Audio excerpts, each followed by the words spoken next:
নমস্কার, আপনারা দেখছেন বাংলার কণ্ঠ। আরজি কর কাণ্ডের পর কেটে গেছে 2 বছর।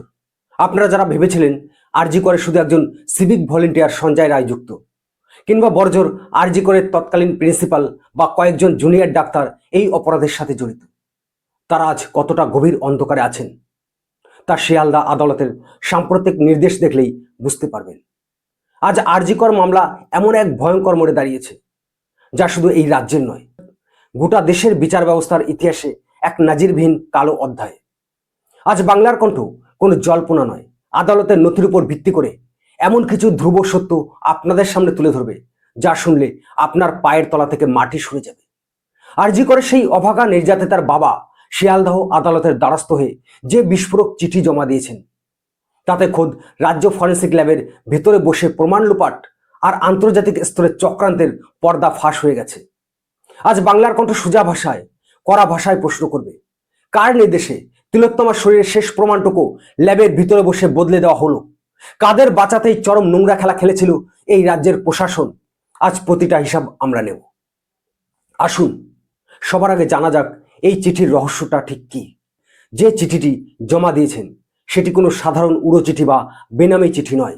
চিঠিটি দিয়েছেন এই রাজ্যেরই একজন অত্যন্ত দায়িত্বশীল এবং প্রাক্তন শীর্ষ ফরেন্সিক আধিকারিক, যিনি নিজের ক্যারিয়ারের দীর্ঘ সময় এই রাজ্যের ফরেন্সিক বিভাগের সাথেই যুক্ত ছিলেন।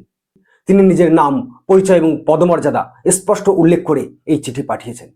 একজন প্রাক্তন ফরেন্সিক আধিকারিক যখন তার নিজের বিভাগের বিরুদ্ধে প্রমাণ লোপাটের এত বড় অভিযোগ তোলেন, তখন বুঝতে হবে জল কতটা দূর গড়িয়েছে।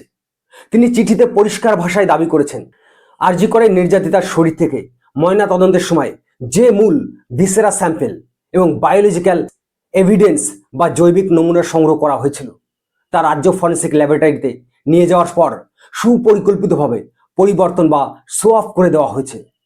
অর্থাৎ যে ফরেন্সিক রিপোর্টের উপর ভিত্তি করে সিবিআই বা দেশের আদালত বিচার করবে, সেই রিপোর্টের মূল ভিত্তিটাই পুরোপুরি জাল বা ভুয়ো। এবার আসুন এই চক্রান্তের আসল ক্রোনোলজি আর তারিখগুলো একটু ঠান্ডা মাথায় বোঝা যাক।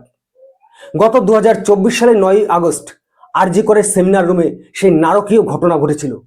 9ই আগস্টই তিলোত্তমার দেহ উদ্ধার হয় এবং তড়িঘড়ি ময়না তদন্ত করে তার শরীর থেকে ভিসেরা স্যাম্পেল এবং অন্যান্য নমুনা সংগ্রহ করা হয়। নিয়ম অনুযায়ী এই ধরনের হাই প্রোফাইল মামলায় সংগৃহীত নমুনা অত্যন্ত সুরক্ষিত অবস্থায় এবং অতি দ্রুত কেন্দ্রীয় ফরেন্সিক ল্যাবে পাঠাতে হয়, যাতে কোনো স্থানীয় প্রভাব খাটানো না যায়। কিন্তু এখানেই লুকিয়ে রয়েছে সবচেয়ে বড় অপরাধের সূত্র।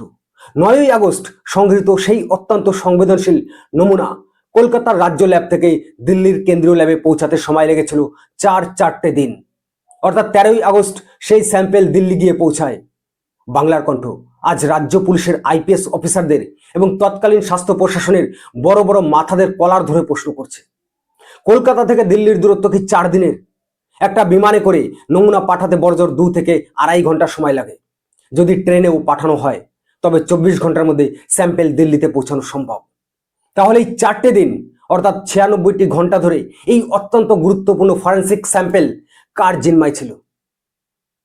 কলকাতার কোন গোপন রায়, কার নির্দেশে সেই স্যাম্পেল আটকে রাখা হয়েছিল? এই 4 দিনে ওই স্যাম্পেল বক্সের সিল কারা খুলেছিল? আজ বাংলার মানুষ এই 4 দিনের প্রতিটা মিনিটের হিসাব চায়। ওই প্রাক্তন ফরেন্সিক আধিকারিকের চিঠিতে শুধু অভিযোগই করা হয়নি, বরং নির্দিষ্ট করে আঙুল তোলা হয়েছে রাজ্য ফরেন্সিক ল্যাবের 3 জন কর্মীর দিকে। চিঠিতে স্পষ্ট দাবি করা হয়েছে রাজ্য ফরেন্সিক ল্যাবের 3 জন নির্দিষ্ট কর্মী এবং টেকনিশিয়ান উপরতলার অত্যন্ত প্রভাবশালী ব্যক্তিদের নির্দেশে এই কাজ করেছেন। 9ই আগস্ট থেকে 13ই আগস্টের মধ্যবর্তী সময়ে ওই ল্যাবের ভেতরে নির্যাতিতার আসল ভিসেরা স্যাম্পেলটি সরিয়ে অন্য কোনো স্যাম্পেল বা অন্য কোনো রিপোর্ট সেখানে ঢুকিয়ে দেওয়া হয়। এর উদ্দেশ্য কি ছিল? উদ্দেশ্য ছিল অত্যন্ত পরিষ্কার। আসল অপরাধী বা অপরাধীদের শরীরে যে ডিএনএ বা জৈবিক নমুনা তিলোত্তমা নিজের নখ দিয়ে বা প্রতিরোধ গড়ে তুলে রেখে গিয়েছিলেন, তা যাতে দিল্লির কেন্দ্রীয় ল্যাবে গিয়ে ধরা না পড়ে। তারা জানতো যদি আসল স্যাম্পেল দিল্লি চলে যায় তবে এমন কিছু রাঘব বোয়ালের নাম সামনে চলে আসবে, যাতে তাসের ঘরের মতো ভেঙে পড়বে এই রাজ্যের গোটা সরকার আর তাদের তৈরি করা মাফিয়া সিন্ডিকেট রাজ। তাই ল্যাবের ভেতরে বসেই স্যাম্পেল বদলে দেওয়ার এই ধৃষ্টতা দেখিয়েছে তারা। এতদিন ধরে আমরা কামদুনিতে দেখেছি, পার্ক স্ট্রিটে দেখেছি কিভাবে পুলিশ আর প্রশাসনের একাংশ এভিডেন্স ট্যাম্পারিং বা তথ্য প্রমাণ নষ্ট করতে সিদ্ধহস্ত। কিন্তু এবার আর পার পাওয়া গেল না। শিয়ালদহ আদালতের বিচারক এই চিঠির গুরুত্ব এবং ভয়াবহতা অনুধাবন করেছেন। আদালতের চোখ খুলে গেছে। শিয়ালদহ আদালত এবার অত্যন্ত কড়া ভাষায় নির্দেশ দিয়েছে, এই চিঠিতে যে দাবি করা হয়েছে তার পুঙ্খানুপুঞ্জ তদন্ত করতে হবে এবং ওই বিস্ফোরক চিঠির অরিজিনাল কপি অবিলম্বে সিবিআই এর হাতে তুলে দিতে হবে। ভাবুন একবার, যদি সিবিআই তদন্তে প্রমাণিত হয়ে যায় যে সত্যি 9 আগস্ট থেকে 13 আগস্টের মধ্যে ভিসেরা স্যাম্পেল পরিবর্তন করা হয়েছিল, তবে এতদিন ধরে রাজ্য পুলিশের তৈরি করা কেস ডায়েরি, ময়নাতদন্তের প্রাথমিক রিপোর্ট সবকিছু কাগজের টুকরোর মতো আস্থা করে নিক্ষিপ্ত হবে। প্রমাণ হয়ে যাবে যে এই রাজ্য অপরাধীদের বাঁচানোর জন্য খোদ ফরেন্সিক ল্যাবকে পর্যন্ত অপরাধের আখড়া বানিয়ে ফেলা হয়েছে। এই অপরাধের জাল শুধু কলকাতার আরজি কর বা ফরেন্সিক ল্যাবে আটকে নেই, এর পেছনে কাজ করছে এক গভীর আন্তর্জাতিক এবং দেশবিরোধী চক্র। এই কারণেই তৃণমূলের শীর্ষ নেতৃত্ব আজ এই মামলা নিয়ে এত তটস্থ। এই আরজি করের ঘটনার সমান্তরালেই তৃণমূলের বিরুদ্ধে উঠছে কেমজোগ এবং বিদেশ থেকে কোটি কোটি টাকার আনসিকিউর্ড লোন বা সন্দেহজনক ঋণ নেওয়ার মারাত্মক অভিযোগ।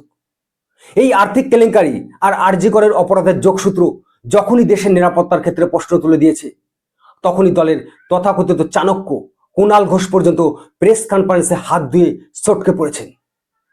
কুণাল ঘোষ বলছেন, আমি তো এসব শুনে তাজ্জব বনে যাচ্ছি, আমি এসবের কিছুই জানি না। যা জানার অভিষেক বন্দ্যোপাধ্যায়, মমতা বন্দ্যোপাধ্যায় আর আইপ্যাককে জিজ্ঞাসা করুন। যে কুণাল ঘোষ দিনরাত দলের দালালি করেন, তিনিও আজ বুঝে গেছেন যে ফরেন্সিক স্যাম্পেল বদলে আর দেশবিরোধী কেমযোগের মামলায় যদি একবার চার্জশিট গঠন হয়ে যায়, তবে সুজা দেশদ্রোহিতার ধারায় ফাঁসি বা যাবজ্জীবন জেল হবে। তাই আজ নিজের পিঠ বাঁচাতে আজ দলের সুপ্রিমো আর যুবরাজকে মাঝ দরিয়ায় ফেলে পালাচ্ছেন তিনি। বিচার এবার হবেই। বিচারের বাণী এতদিন নীরবে নির্ভীতে কাঁপছিল, কিন্তু পাপের ঘোড়া যখন পূর্ণ হয় তখন ভগবানের চাকা ঘুরতে সময় লাগে না। আজ বরুণ বিশ্বাসের মতো শহীদদের ফাইল যেমন 14 বছর পর খুলছে, ঠিক তেমনি তিলোত্তমার রক্তের প্রতিটা ফুটার হিসাব আবার এই ফরেন্সিক জালিয়াতিদের দিতে হবে। পশ্চিমবঙ্গের গত 15 বছরের জঙ্গলরাজকে, সরাসরি প্রতিষ্ঠানগুলোকে যেভাবে ধ্বংস করা হয়েছে, চোর ধর্ষক খুনিদের আড়াল করতে যেভাবে ফরেন্সিক ল্যাবকে ব্যবহার করা হয়েছে, তার শেষ এবার চলে এসেছে। ক্ষমতা আজ আছে, কাল নেই, কিন্তু যারা ল্যাবের ভেতরে বসে একটা মৃত মেয়ের শরীরের শেষ প্রমাণটুকু লোপাট করলো, সেই 3 ল্যাব কর্মী এবং তাদের পেছনে থাকা এসি ঘরের মাস্টার মাইন্ডদের এবার চুল ধরে টান মারবে সিবিআই। আপনারা কি মনে করছেন, এই স্যাম্পেল বদলানোর পেছনে স্বাস্থ্য ভবনের কোন বড় মাথা যুক্ত ছিল? কার নির্দেশে কলকাতা থেকে দিল্লি যেতে 4 দিন সময় লেগেছিল? আপনাদের কড়া মতামত নিচে কমেন্ট বক্সে জানান। আর দেখতে থাকুন বাংলার কণ্ঠ, যা হবে স্পষ্ট হবে। নমস্কার।